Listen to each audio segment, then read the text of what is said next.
O quinto grupo que vamos falar aqui é os que retornaram, ou os que retornam às práticas da lei mosaica. Em nossos dias, também é comum encontrarmos esses grupos que insistem na observância da lei de Moisés como meio de justificação diante de Deus, defendendo práticas como guardar o sábado, circuncisão ou dietas específicas. Vamos ver o que a Bíblia diz aqui em Colossenses. Eu estou sempre citando textos bíblicos aqui para você acompanhar que tudo que a gente faz aqui é tirado da palavra. Não foi ideias que eu tiro de mim, mas é o que a Bíblia diz. É examinando as Escrituras que a gente vai achando esses erros doutrinários. Na carta de Paulo aos Colossenses 2, versículo 16, diz assim, portanto, nenhum homem vos julgues pelo alimento ou pela bebida, ou por causa dos dias e de festas, ou da lua nova ou dos sábados. Nós temos que ficar com o que a Bíblia diz. Essa tendência já era combatida pelos apóstolos, conforme registrado nas Escrituras. A gente vê no livro de Gálatas muitas discussões entre os próprios apóstolos. A gente vê ali Paulo confrontando Pedro para pôr limites a essas coisas, porque eles estavam querendo judaizar o cristianismo. Não, isso não é correto. É o que está escrito também em Gálatas, no capítulo 3. De maneira que a lei nos serviu de aio ou de guia para nos conduzir a Cristo, para que pela fé fôssemos justificados. Mas depois que veio a fé, já não estamos mais debaixo desse aio. Aio é uma palavra que pode ser traduzida como tutor ou guia ou algo que nos serve de referência. Então hoje nós estamos vivendo pela graça, não demais debaixo da lei. Então, sobre a justificação pela fé, sabendo que o homem não foi justificado pelas obras, mas pela fé em Cristo. Também está em Gálatas escrevendo, é conhecido também o livro de Gálatas como uma carta magna. Efésios 2,8 também diz que é pela graça que somos salvos. Não é por lei, não é por obras, mas por Jesus Cristo, como já citamos aqui. É a graça, foi o sangue de Jesus, foi a morte de Jesus Cristo no Calvário. Não existe religião do cristianismo sem Cristo. Se você tirar Jesus Cristo, reafirmando a justificação é pela fé em Jesus Cristo. Homem nenhum é capaz de comprar a salvação. A gente conhece isso bem na matéria de soteriologia, que fala sobre a doutrina da salvação. Sobre a liberdade cristã, eles querem botar um peso, quer acrescentar. Lembra que eu falei de acrescentar coisas? De multiplicar as coisas, não é só Jesus, tem que botar mais outras coisas. Estais, pois, firme na liberdade com que Cristo nos libertou, e não nos tornei a meter-vos debaixo de jugo da servidão. Então não estamos mais debaixo da servidão, nós estamos debaixo da graça. Está em Gálatas também, 5:1. O livro de Gálatas é perfeito para explicar esse assunto da salvação pela graça e não por guardar dias, não por trazer prática judaizante. A gente vê hoje até igrejas cristãs de denominações que não tinha antigamente, hoje está trazendo rituais judaicos para dentro do culto. Judeu é judeu. Está lá, Deus tem um plano na escatologia, a qual foi a nossa aula número 10, trata disso. Deus tem um plano para Israel. Deus tem um trato com o povo dele lá de Israel. Mas nós que recebemos Jesus Cristo como Salvador, fomos feitos filhos de Deus, numa nova aliança em Cristo. Não é por práticas judaizantes, temos que ter cuidado com isso, práticas judaizantes dentro da igreja cristã. Nossos irmãos judeus estão lá. A Bíblia diz, ainda oramos pelos judeus, orai pela paz em Jerusalém.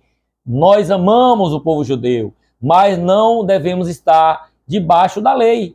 Estamos no tempo da graça. É isso que você precisa entender. Um exemplo prático, explicar que todas as práticas antigas era apenas um espelho, era um reflexo, era um apontamento. A palavra certa é isso. Tudo no Antigo Testamento apontava para Cristo. Você, quando lê o Antigo Testamento, você tem que ver Jesus no Novo Testamento. O Antigo apontou para o Novo. A revelação foi feita em Cristo para que tudo fosse cumprido nele, e se cumpriu. Graças a Deus por isso, que temos esse entendimento e essa certeza que Jesus Cristo, ele é o único e suficiente Salvador. Ele é o nosso sumo sacerdote que está diante do Pai intercedendo por nós.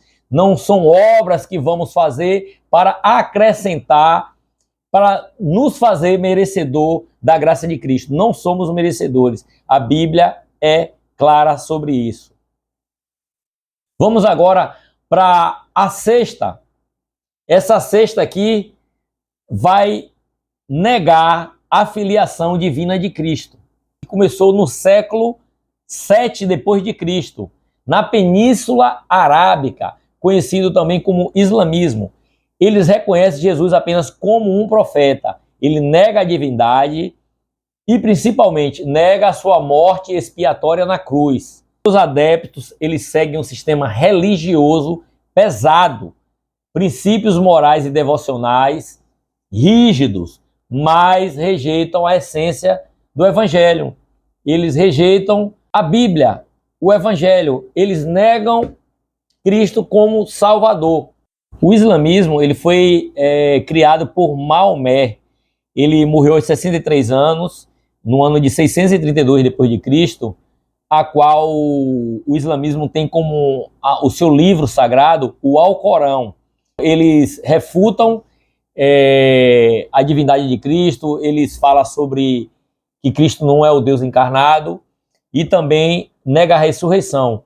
Mas o que a Bíblia diz? Em João 8,58, disse-lhe Jesus, em verdade, eu vos digo, que antes que Abraão existisse, eu sou.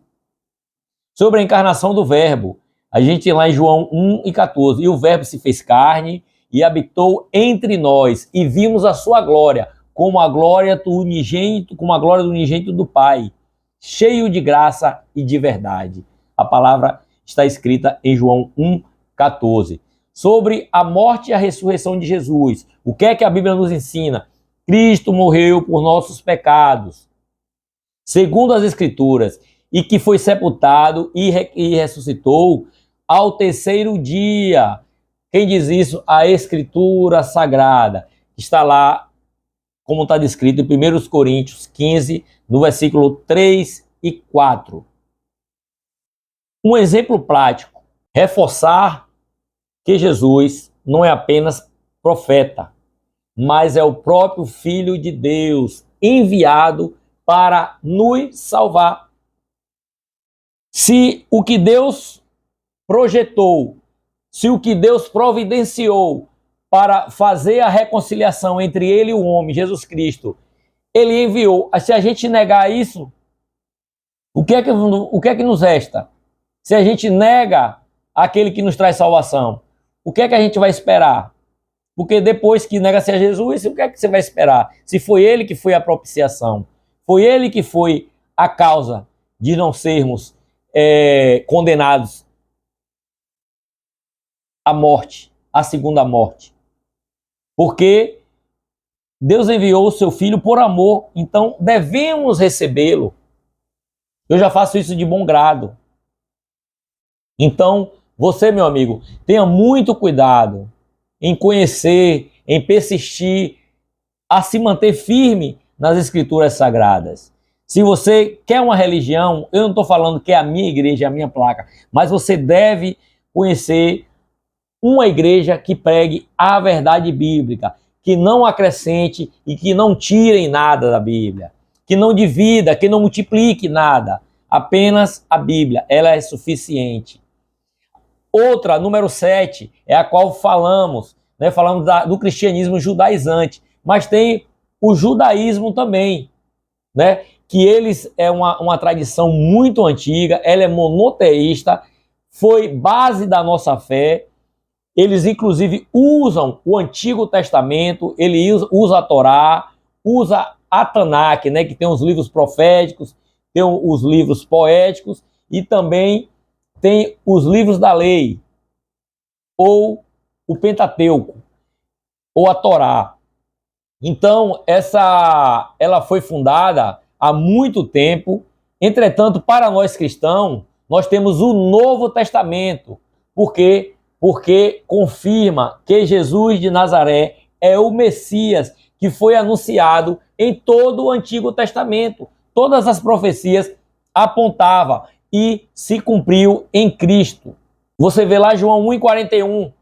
Ele achou primeiro a Simão Pedro e disse-lhes: havemos achado o Messias, que traduzido é Cristo. Então, os próprios discípulos afirmaram: achamos o Cristo.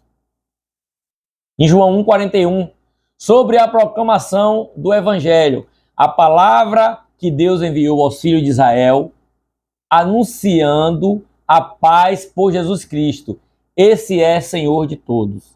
Então, Jesus Cristo, eles ainda aguardam o Messias, mas o Messias já veio, habitou entre os homens, deu a sua vida, ressuscitou, foi para o Pai, disse que enviou o Consolador, enviou, e ele voltará. Essa é a nossa esperança. E Jesus Cristo, ele fez a nova aliança. Sobre a nova aliança, o que é que a Bíblia diz? Porque, repreendendo-lhes, disse-lhe: eis que virão dias, diz o Senhor, em que a casa de Israel é como a casa de Judá. Estabelecerei uma nova aliança. Essa aliança foi feita, como está em Hebreus 8:8, só que eles não receberam. Um exemplo prático disso aqui é mostrar como as profecias messiânicas foram plenamente cumpridas em Cristo. Como é que você vai saber? Como você vai explanar isso? É conhecendo a palavra de forma plena, não apenas como um turista de Bíblia, mas que apenas passeia por ela, mas não, como um explorador, que ele vai fazer a pesquisa e vai conhecer a Bíblia por completo. Estamos finalizando aqui a aula 3, voltamos aqui na aula número 4.